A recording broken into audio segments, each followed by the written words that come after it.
30 साल की थी नीलम जब एक कार हादसे में उसके पति की मौत हो गई। उसकी गोद में था उसका 4 साल का बेटा और ढेर सारी जिम्मेदारियां।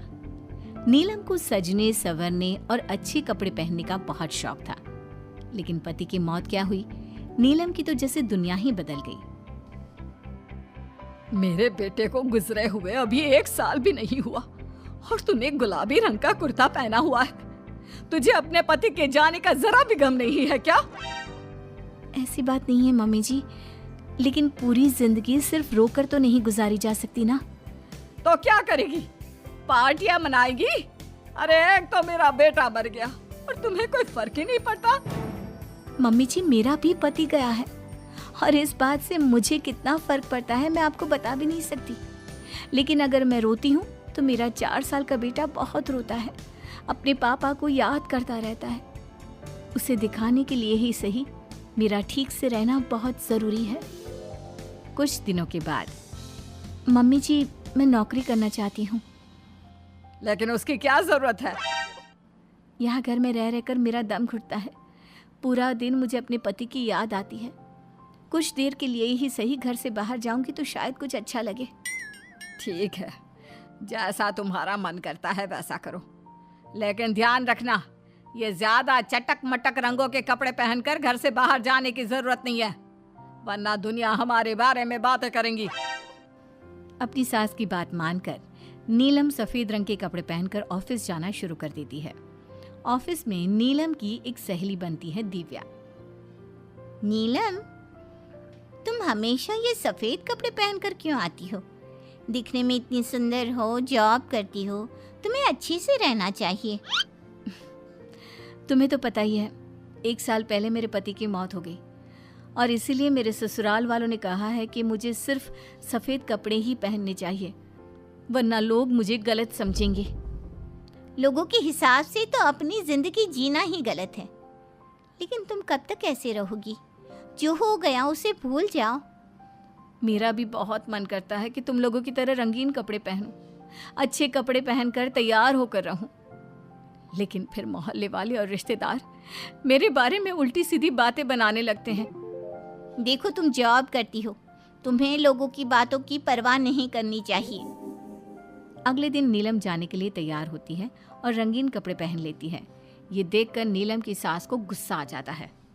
देखो बहू, तुम्हें समझाया था ना, अब तुम विधवा हो, तुम्हें ऐसे रंगीन कपड़े नहीं पहनने चाहिए। मम्मी जी, अगर मेरे पति की मौत हो गई तो इसमें मेरी क्या गलती? और सफेद कपड़े पहनने से आखिर क्या हो जाएगा? क्यों नहीं पहन सकती मैं रंगीन कपड़े? क्योंकि सफेद रंग विधवाओं के लिए बना है और तुम्हें रंगीन कपड़े पहनने का अब कोई हक नहीं है। तभी वहां पर नीलम की सहेली दिव्या आ जाती है। वो नीलम की सास की सारी बातें सुन लेती है। आंटी जी, विधवा होने का मतलब ये तो नहीं कि इंसान अपनी जिंदगी जीना छोड़ दे और रंगीन कपड़े पहन लेने से क्या हो जाएगा। एक विधवा लड़की बाकी के सारे काम तो करती है ना, खाना खाती है, घर के काम करती है, फिर रंगीन कपड़े क्यों नहीं पहन सकती? वो इसलिए ताकि विधवा होने के बाद किसी दूसरे आदमी की नजर में ना आए। अरे रंगीन कपड़े पहनेगी तो सुंदर लगेगी, फिर कल को आकर कहेगी मुझे दूसरी शादी करनी है, तब हम क्या करेंगे? हाँ तो ठीक है ना, इसमें गलत क्या है? एक विधवा को अपनी जिंदगी जीने का पूरा अधिकार होता है, नीलम को भी है। चलो नीलम, तुम यही कपड़े पहनकर मेरे साथ चलो। नीलम रंगीन कपड़े पहनकर अपनी सहेली दिव्या के साथ ऑफिस चली जाती है। कुछ इसी तरह दिन बीतने लगते हैं, लेकिन अब पति के जाने के बाद नीलम बहुत उदास रहने लगी थी। क्या बात है, तुम इतनी उदास क्यों रहती हो? देखो, नए दोस्त बनाने चाहिए, लोगों से बात करनी चाहिए। तुमने देखा ना, कितनी मुश्किल से सफेद रंग के कपड़ों से मुक्ति मिली है, और अब रंगीन कपड़े पहनूंगी, दोस्त बनाऊंगी तो समाज मुझे वैसे ही जीने नहीं देगा। इस मामले में तुम्हें समाज की परवाह नहीं करनी चाहिए नीलम। लोगों का काम क्या है? बातें बनाना ही तो है। कुछ दिनों के बाद नीलम के ऑफिस में एक लड़का आता है। उसका नाम अमर था। वो धीरे धीरे नीलम को पसंद करने लगता है और एक दिन वो नीलम से कहता है, नीलम, तुम मुझे बहुत अच्छी लगती हो, मैं तुमसे शादी करना चाहता हूँ। लेकिन अमर, मैं एक विधवा हूँ और मेरा 4 साल का एक बच्चा भी है। मैं तुमसे शादी नहीं कर सकती। मुझे तुम्हारे विधवा होने से कोई फर्क नहीं पड़ता। मुझे तुम एक अच्छी इंसान लगी और इसीलिए मुझे तुमसे शादी करनी है। लेकिन मुझे मेरी फैमिली से इस बात की परमिशन कभी नहीं मिलेगी। तुम उसकी चिंता मत करो, मैं तुम्हारे घर आकर बात करूंगा। कुछ दिनों के बाद अमर नीलम के घर पहुंचता है। नमस्ते आंटी जी, मैं अमर हूँ। मैं आपकी बहू नीलम से शादी करना चाहता हूँ।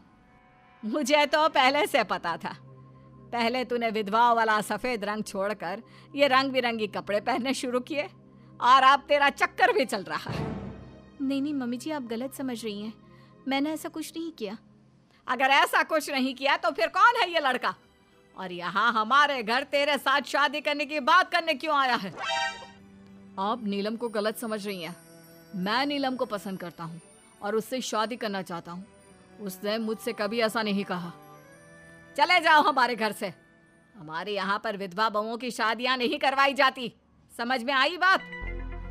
अमर वहाँ से चला जाता है और नीलम की सास उसे बहुत उल्टा सीधा सुनाती है।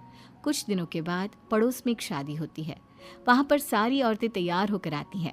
नीलम की सास भी उसे वहाँ पर चलने के लिए कहती है। नीलम सफ़ेद रंग के कपड़े पहनकर अपनी सास के साथ वहाँ पर जाती है, क्योंकि ऐसा उसकी सास ने कहा था। पर सारी औरतें काफ़ी सुंदर तैयार होकर आई थी। देखो तो मेरी साड़ी का कलर कितना सुंदर है, तुम्हें पसंद आया? और ये देखो मेरे कंगन, पिछले महीने ही दिलवाए थे मेरे पति ने। कितना अच्छा डिजाइन है ना? अरे तुम्हारी मेहंदी तो दिखाओ, रंग तो बहुत सुंदर आया है। लगता है तुम्हारा पति बहुत प्यार करता है तुमसे। और नहीं तो क्या। और वैसे भी ना, मुझे मेहंदी का ये लाल रंग बहुत पसंद है। अरे जरा उधर तो देखो, ये नीलम वहाँ पर क्या कर रही है? हम सबके बीच में विधवा का क्या काम? अरे इसका यहाँ होना तो मनहूसियत है। इसकी सास को इतना भी नहीं पता कि इसे यहाँ नहीं लाना चाहिए था। ऐसे सफेद कपड़े पहनकर बैठी हुई है, दूर से पता चल रहा है कि उसका पति मर गया। नीलम की सास ये सारी बातें सुन लेती है और फिर अपनी बहू के उदास चेहरे की तरफ देखती है। नीलम की सास को इस बात का एहसास होता है कि उसने अपनी बहू के साथ अच्छा नहीं किया। घर आने के बाद, नीलम जरा मेरे पास आना बेटा। क्या हुआ मम्मी जी? मुझसे कोई गलती हुई है क्या? लो बेटा, बहुत सुंदर सुंदर और रंगीन साड़ियाँ हैं, ये सब तुम्हारे लिए। और सुनो, वो जो लड़का उस दिन घर आया था ना, क्या नाम था उसका? अमर। उसे कहना कि वो मुझसे आकर मिले। लेकिन अचानक क्या हुआ मम्मी जी? सब ठीक तो है ना? आप ये कपड़े मुझे क्यों दे रही हैं? और अमर से क्या काम है?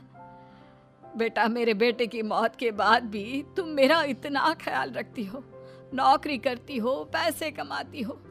आज जब उस शादी में मैंने दूसरे लोगों की बातें सुनी, तब मुझे इस बात का एहसास हुआ कि विधवा होने के बाद भी तुम्हें जीने का अधिकार है। मम्मी जी, मैं कुछ समझी नहीं।